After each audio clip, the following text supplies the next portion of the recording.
What if one of the most devastating wars in modern history began with a misunderstanding and ended with millions dead? The Vietnam War is often remembered through helicopters, burning villages, and soldiers lost in the jungle. But this story did not begin there. It began centuries earlier, in occupied villages, colonial plantations, and crowded city squares where generations of Vietnamese fought to decide who would rule their land. Part 1. The long struggle for freedom. For centuries, Vietnam lived under foreign domination. Chinese emperors ruled the region until an independent Vietnamese state finally emerged in 968. That memory of freedom won after long occupation would become central to Vietnamese identity. When French colonizers arrived in the 19th century, they promised progress and civilization. Roads and infrastructure followed, but so did plantations, taxation, and extraction. Vietnamese peasants lost land that their families had worked for generations. Independence remained unfinished business. Then came World War II. Japanese occupation displaced French authority, but another foreign master replaced the old one. Through repeated occupations, one thing grew stronger: the belief that Vietnam should belong to the Vietnamese. A man soon emerged who would reshape that struggle: Ho Chi Minh. Born Nguyen Sinh Cung in 1890, he spent decades traveling abroad, working on ships, living in France, studying revolutionary ideas, and eventually training in Moscow. Ho Chi Minh believed communism offered more than theory. It offered a path toward national liberation.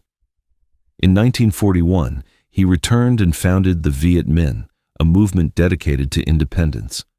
4 years later, history opened a narrow window. Japan surrendered, colonial power weakened, and Ho Chi Minh moved fast. On September 2, 1945, before hundreds of thousands gathered in Hanoi's Ba Dinh Square, Ho Chi Minh declared Vietnam independent. He quoted the American Declaration of Independence itself. For a moment, freedom felt real. Yet even as flags rose and celebrations spread, a dangerous question remained unanswered. Would foreign powers accept Vietnamese independence? Within days, France returned to reclaim control.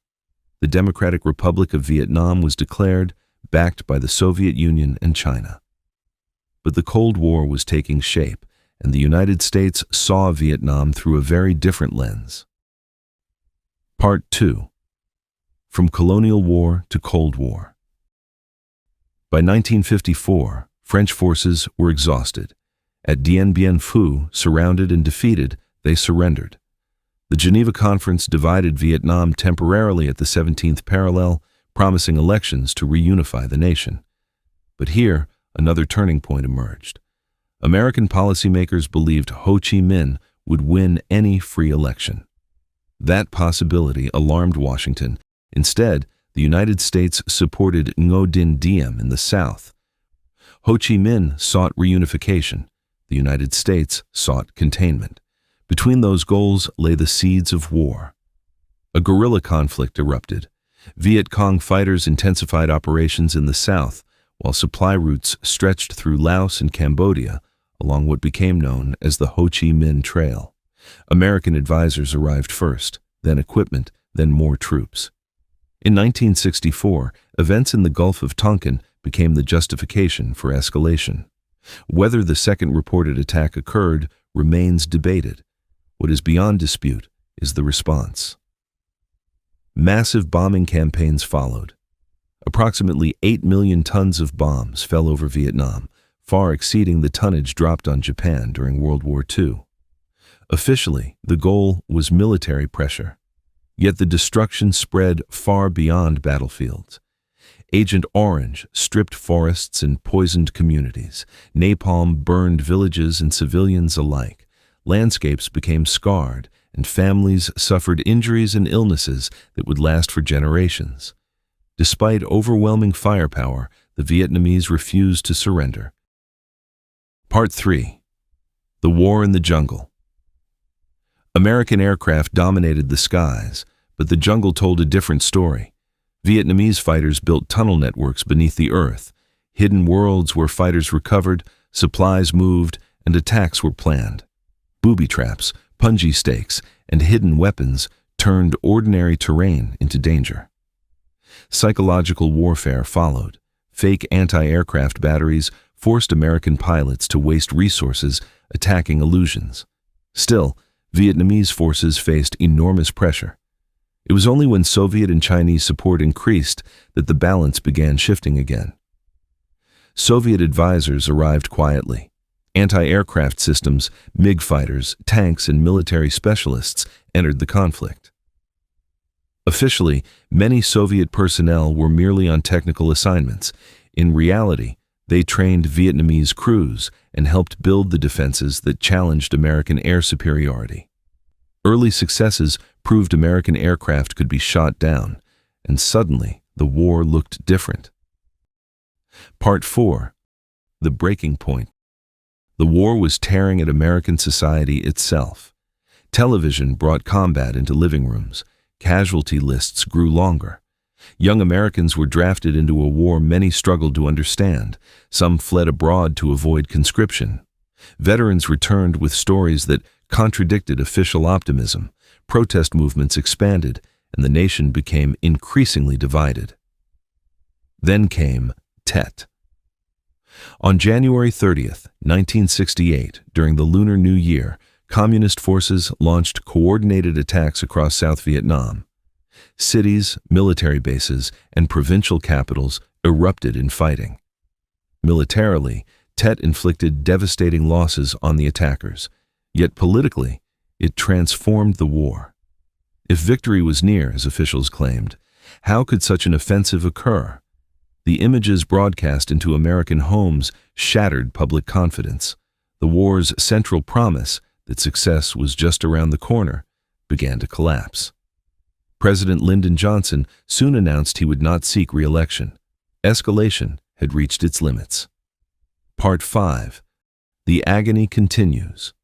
Yet the fighting did not end. Reports of atrocities deepened moral outrage. In My Lai, hundreds of civilians were massacred by American soldiers, shocking the public and further eroding trust. Protests intensified. At Kent State University in Jackson State, students were shot during demonstrations. The war overseas now seemed inseparable from turmoil at home. President Richard Nixon promised peace with honor. For the purpose of announcing that we today have concluded an agreement to end the war and bring peace with honor in Vietnam and in Southeast Asia. American combat troops withdrew in 1973, but South Vietnam remained heavily dependent on U.S. support. When the Watergate scandal weakened Nixon and Congress cut aid, South Vietnam's position deteriorated rapidly. Supplies ran low, morale weakened, and the North advanced. Part 6. The Fall of Saigon. By 1975, the outcome was becoming unavoidable. North Vietnamese forces moved steadily south. Panic spread as cities fell one after another. On April 29th, helicopters evacuated Americans and South Vietnamese allies from Saigon in scenes that would define an era. The next day, Saigon fell. Vietnam was unified, but at staggering cost. Millions were dead. Cities and farmland were devastated. Chemical contamination scarred both land and people. The communist government imposed socialist restructuring, collectivization, and economic controls. Hardship followed. Approximately 1.5 million people fled Vietnam in the years that followed, becoming part of the boat people exodus. The Vietnam War left wounds that still endure. For Vietnam, it was ultimately a struggle for independence, but one achieved through extraordinary suffering. For the United States, it became a warning about military power, ideology, and the costs of fighting wars whose purposes grow increasingly uncertain. The soldiers and civilians caught in the conflict endured unimaginable hardship. Their stories remain essential, not to glorify war, but to understand its human cost. And perhaps that is the final question this story leaves behind. When nations fight for survival, ideology, or pride? Who ultimately pays the price?